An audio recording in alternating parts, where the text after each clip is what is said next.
Hey everyone, welcome back to Williamson Ridge Outdoors. Today we are standing out in front of our 2023 Chevy Silverado 2500 HD with the Duramax diesel. We are at our first oil change interval and I wanted to do a oil analysis on this truck. So I wanted to send this off and get some tests and stuff done to see how the break-in and the wear and all that kind of stuff is going for the first oil change. So I went to Blackstone Laboratories and went online, and they sent me a packet basically that is a oil analysis kit. So the way that this comes is you get a envelope in the mail and it's got everything that you need in it to be able to get your analysis and send back to them. There's a little card in here that you have to put your information and stuff on, and then you've got another little card that actually gives you directions and everything of what to do, things not to do. You also get a prepaid little baggy envelope to be able to put your analysis in and send it back to them. So they also have a sticker in there for their Slick Talk podcast little advertisement. Actually, I haven't listened to that yet, but I think I am going to go check that out. They've got a little label to put in here for like your oil change, oil type, date, mileage.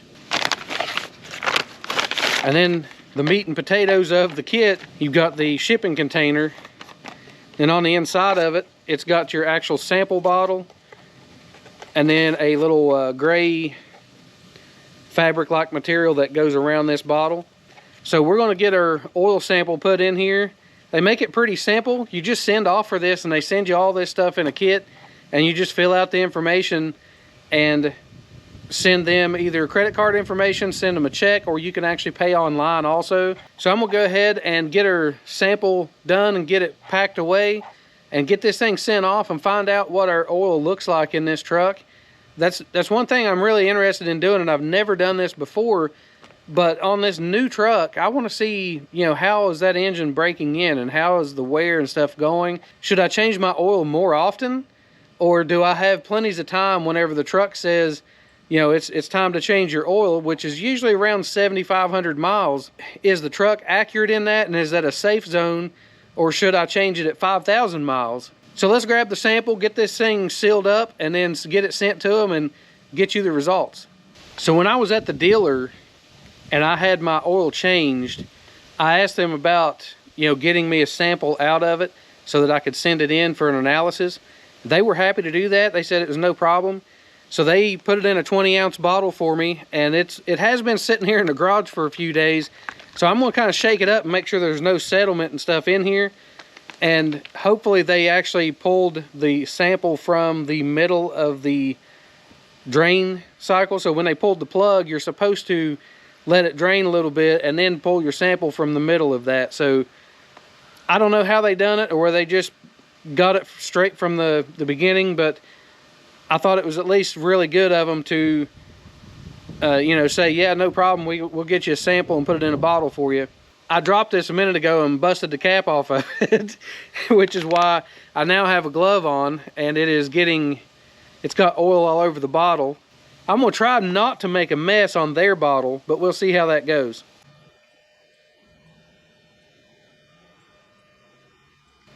So it doesn't really say in the directions how full to fill this, so I just filled it up close to the top and I'm gonna send it in that way. So we've got our sample. I did put a piece of tape around this. They don't say necessarily to do that, but I thought any added security would help probably, so done that. But it does say to wrap it with this gray like fabric stuff, and then also you can put your name or whatever on the cap to identify your oil sample. So they just drop it down into the black container. Then we put the cap on it.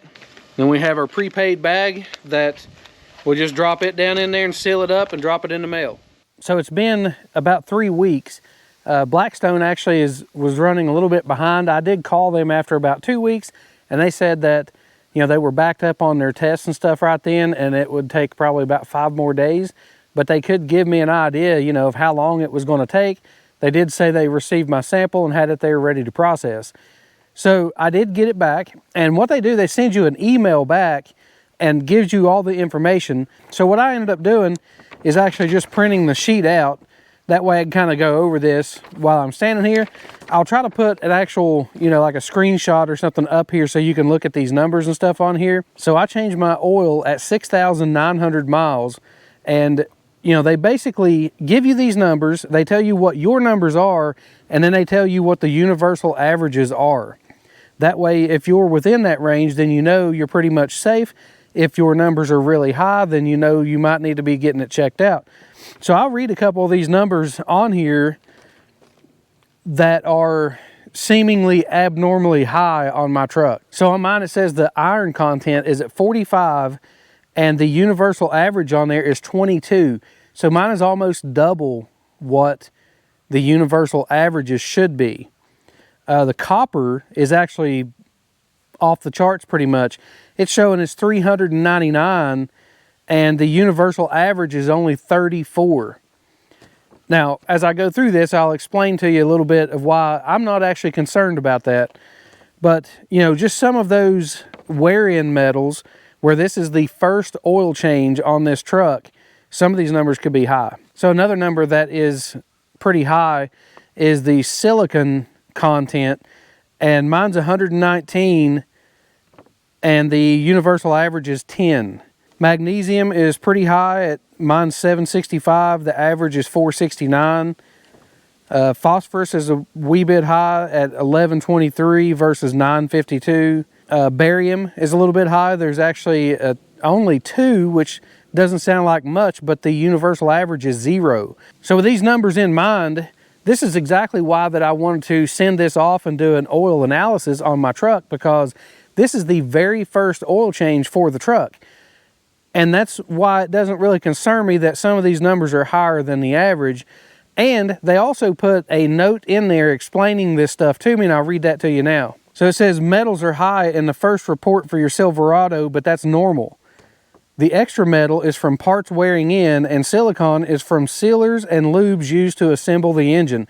So that's why the silicon content is so high in it, because it's, you know, it's used for assembly and everything on your engine. And since this is the first oil change, and all that stuff's still in there.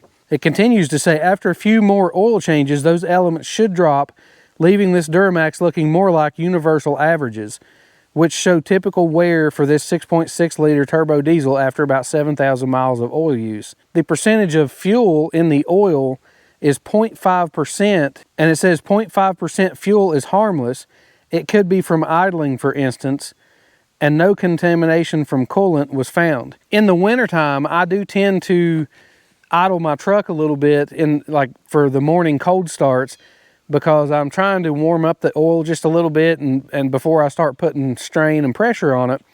So that could be a little bit of that extra fuel content in there. According to what it should be less than 2%. So 0.5 is only a quarter of what, you know, that number is actually 25% of the safe zone, basically.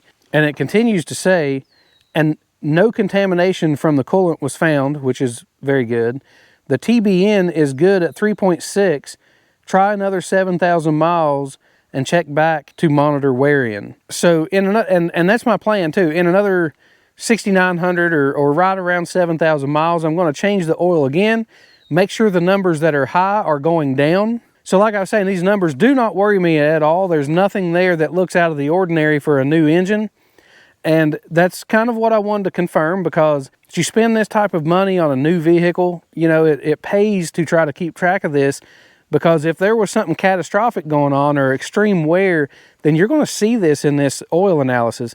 And, you know, the next time this one might look okay, but then the next one that you do, if the numbers aren't going down and getting better and getting more along that national average, then you might have something that you may need to take in and have the dealer check out. So I thought I'd just kind of share this process with you about trying to take an oil sample and send that in to Blackstone. And it's super easy. You just go to their website and you can get a kit where they send it to you in the mail. And then you just follow their instructions to take the sample and send it back to them. So I hope this video helps somebody out, gives you a little bit of information on how to go about doing this process and what kind of information you can expect to get by sending in your oil to have a company like Blackstone do an analysis on it. And they not only do the analysis and give you all these numbers, but they also explain you know, the variances or if there's something to look out for, and you know, they're going to give you a heads up in what these numbers kind of mean. So thanks for checking out the video today. If you enjoyed it, I appreciate you hitting that thumbs up button. Share it with your friends. And until next time, keep it outdoors, and we'll see you on the next one.